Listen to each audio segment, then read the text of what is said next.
दिए लहू रंग एपिसोड नंबर 2। और आखिर उसकी उंगलियां टटोलते हुए इस सफ़े तक कहाँ पहुँची जिसका अनुमान 1947 से शुरू होता है। यहाँ आकर वो रुक गया और बिखरे हुए नकोश यकजा करने लगा। माजी के झरोकों से 27 अगस्त 1947 की एक शाम पाकिस्तान के क़याम को आज 13 दिन हुए थे।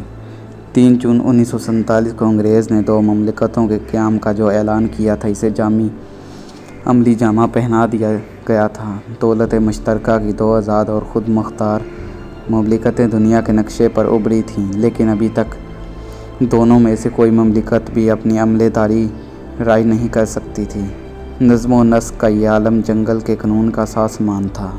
40 करोड़ आबादी और 17,77,438 मुरब्बा मील रकबे पर फैले हिंदुस्तान की 548 रियासतें दोनों में से किसी एक ममलिकत के साथ इल्हाक़ के मराहिल से गुज़र रही थीं।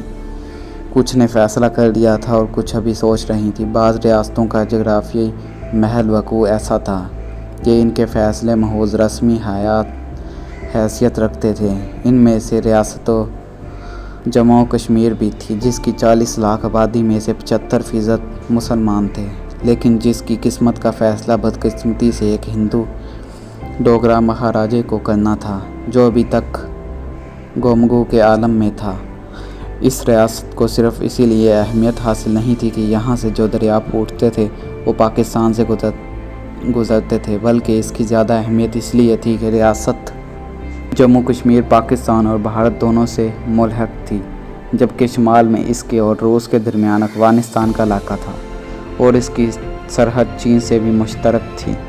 बरसगीर के मुसलमानों के कभी वहम व गुमान में भी ये बात नहीं थी कि इस रियासत का इल्हाक़ कोई नज़ाई मसला भी बन सकता है, क्योंकि यहाँ की 75% आबादी मुसलमान थी और भारत के साथ इसका कोई ज़मीनी और दरियाई रास्ता भी नहीं था।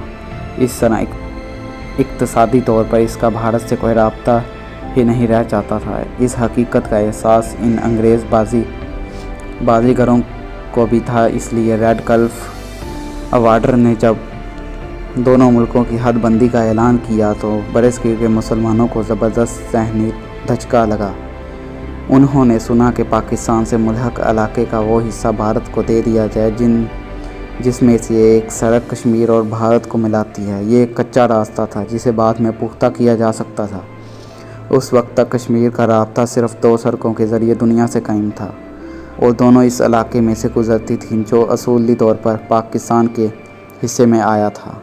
अब रेड गल्फ़ ऑर्डर की मेहरबानियों के तफ़ैल जम्मू से कटो तक जाने वाला गैर पुख्ता रास्ता भारत के हिस्से में आ गया था।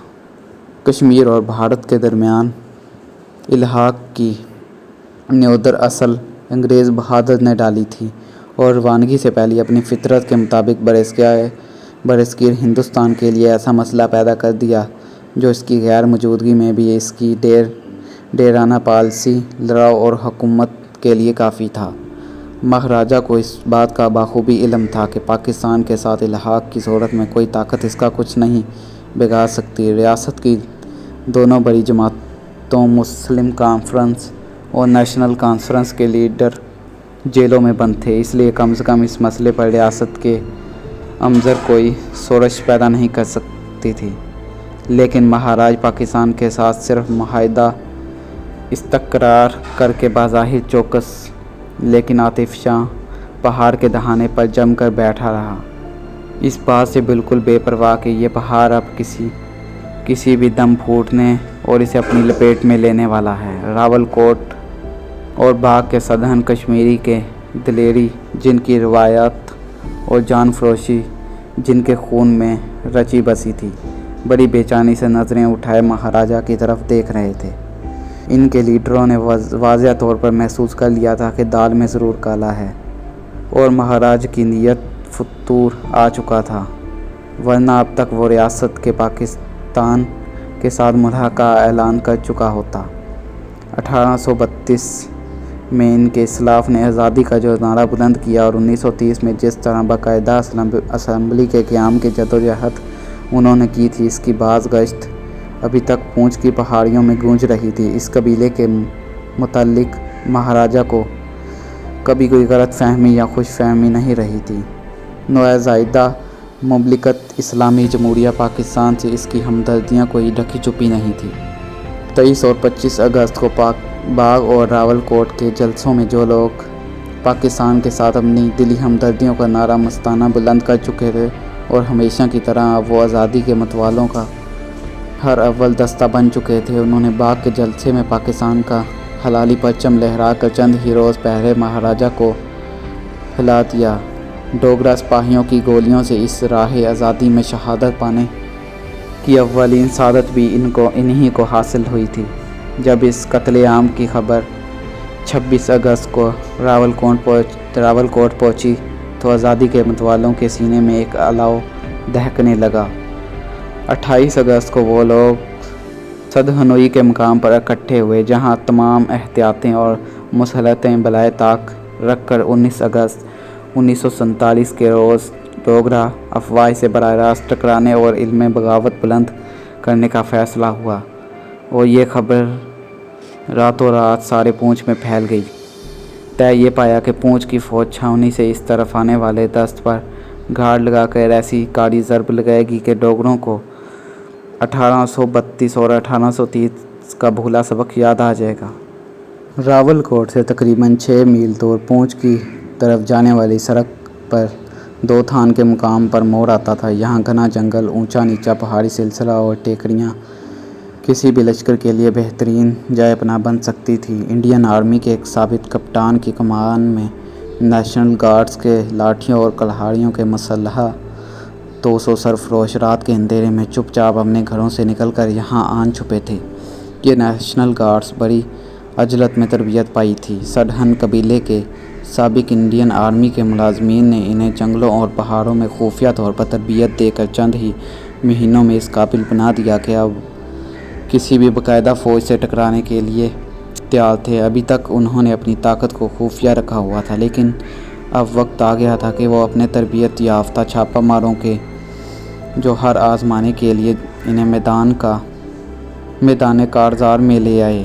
آج وہ لوگ پہلا باقاعدہ مارکہ لڑنے جا رہے تھے، اور اسی مارکے کے نتیجے پر کشمیر میں لڑی جانے والی طویل جنگ آزادی کا انحصار تھا۔ یہ لوگ آج اپنے جوان خون سے جو تاریخ رقم کرنے جا رہے تھے، اسے آنے والی نسلوں کے لیے مشرع راہ بننا تھا۔ یہ ایسا مجاہدانہ فیصلہ تھا کہ تاریخ حریت پڑھنے والے دنیا بھر کے آزادی پسندوں نے ہمیشہ ان جیلوں کو خراج عقیدت پیش کیا۔ ڈوگرا افواج رائفلوں، مشین گنوں اور اسٹین گنوں سے مسلح تھی، جس کا مقابلہ کرنے کے لیے ان مجاہدوں کے پاس صرف ایک ریوالور تھا، جو ان کے سردار کو ایک جاپانی بریگیڈیئر نے کبھی بطور تحفہ دیا تھا۔ اس ریوالور کے علاوہ ایک پرائیویٹ رائفل بھی تھی۔ باقی سارے حریت پسند لاٹھیوں اور کلہاڑیوں سے مسلح مہاراج کی تنخواہ دار مسلح افواج اور اس کے ہمدرد مقامی غداروں کے منتظر تھے۔ جب راولکوٹ والا دستہ یہاں پہنچا تو انہوں نے ہزاروں غیر مسلح رضاکاروں کو اس طرف آتے دیکھا، جو ارد گرد کے پہاڑیوں سے امڑے چلے آ رہے تھے۔ آزادی کے ان متوالوں کو ان کے مقامی کمانڈروں نے چاروں طرف پھیلا دیا، اور شمع آزادی کے ان پروانوں نے راتوں رات ہرنا میرا سے بھیڑا تک فوجی نقل و حمل کے لیے ندی نالوں پر بنائے ہوئے تمام پل تباہ کر ڈالے، ٹیلی فونوں کے تار کاٹ دیے اور فوج کی جنگی گزرگاہوں پر کافتیں کھڑی کر دیں۔ پونچھ کی پہاڑیوں کے دامن میں بنے چھوٹے سے محلے کے ایک مکان کے کمرے میں دو نوجوان ایک دوسرے سے سر جوڑے بیٹھے تھے۔ ان میں سے ایک، جس کی عمر 20 سال تھی، وہ شیر محمد تھا، اور دوسرا 15-16 سالہ اشرف خان، جو عمر میں تو شیرو سے کم تھا، لیکن قد گھاٹ اور جسمانی صحت کے لحاظ سے اس سے بڑا نظر آ رہا تھا۔ شیرو 8ویں جماعت کے بعد ہی اسکول سے بھاگ گیا، پڑھائی اس کے بس کا روگ نہیں تھی۔ یہ تو اس کی ماں تھی جو زبردستی اسے اسکول بھیجا کرتی تھی۔ شرفو اس کا محلے دار اور عزیز ترین دوست تھا۔ اس کی دوستی کی بنیاد شیرو کے باغ میں پڑی تھی، جہاں شرفو ایک دفعہ محلے کے شرارتی لڑکوں کے ساتھ سیب چوری کرنے آیا تھا۔ واپسی پر جب وہ اپنے گھر پہنچے تو نہ صرف ان کی قمیض کا पल्लू सेबों से भरा हुआ था, बल्कि शेर मोहम्मद की दोस्ती से भी माला माल हो चुका था। दोनों की उम्रों का फ़र्क इन पर इनकी पुरखलूस मोहब्बत ने मिटा दिया था। शेर मोहम्मद का वालिद 1930 के फसादात में शहीद हो गया। इसका एक बड़ा भाई था जो वालिद के मरने के 1.5-2 साल बाद ही हैज़े की वबा में मर गया। वालिद सेबों का एक बाग वर्षे में छोड़ गया था। बरादरी वालों ने इसकी मां पर बड़ा जोर दिया कि दूसरी शादी कर ले, और ख़ुद इसका देवर अपने भाई की अमानत को सीने से लगाने के लिए तैयार था। लेकिन शरफू की मां ने ऐसी चुप शादी की कि लोग कहते कहते बलाखिर चुप रह गए। उसकी उम्मीदों का मरकज़ अब सिर्फ शेरों की ज़ात थी। इसका खावंद अपने भाइयों के साथ मिलकर फ्रूट का कारोबार किया करता था। ये लोग पूंछ से पंजाब की तरफ माल ले जाया करते थे।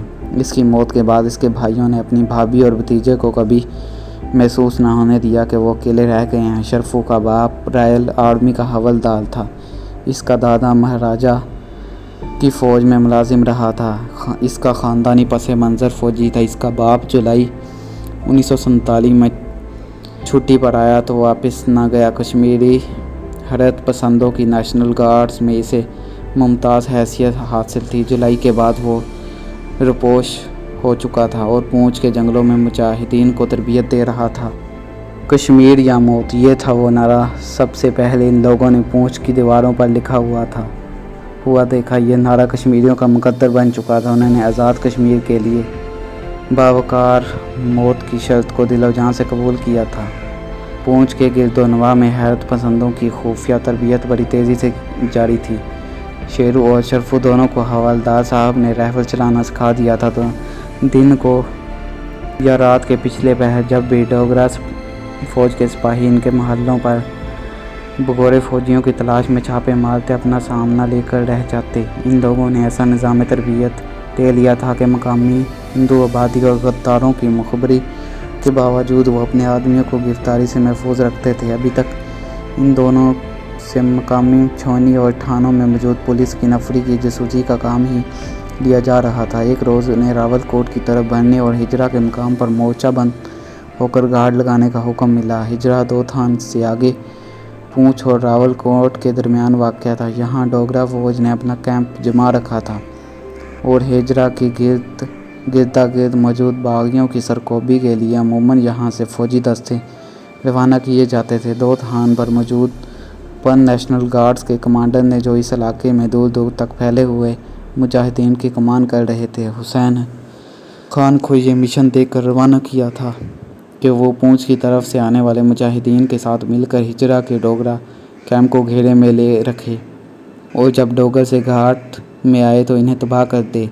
रात का दूसरा पहर था जब हुसैन खान अपने 3 जांबाजों के साथ शहर से बाहर वाली पहाड़ी पर खड़ा 2 थान की तरफ से किसी नए पैगाम का मुंतज़िर था कि एक मुजाहिद भागता हुआ इनकी तरफ आया। पूंछ वाली सड़क की तरफ से 2 नौजवानों के चोरी छुपे इस तरफ बढ़ने की इत्तला मिली है, इसने बताया। हुसैन खान सोच में पड़ गया। पूंछ से जिन मुजाहिदों को आना था वो तो कभी के आ चुके थे। ये दोनों कौन हो सकते हैं, इसने सोचा। जब कुछ समझ में ना आया तो इसने जवाब तलब नज़रों से अपने साथियों की तरफ देखा। डोगरों के जासूस एक साथी ने लब कुशाई की, लेकिन अभी हम सिर्फ अंदाज़ा ही कायम कर सकते हैं, ये कोई हतमी राय नहीं। कमांडर हुसैन खान बोला, यूं भी हम इन पर फायर करके कोई मुसीबत मोल लेने की पोजीशन में नहीं। तुम लोग इन पर नज़र रखो। अगर कोई लश्कर इनके ताक़ुब में है तो इन्हें रास्ते में ही रोक दो, वरना यहाँ तक आने दो। इनका पैगाम सुनते ही नौवाद दोबारा अंधेरे की चादर में गायब हो गया।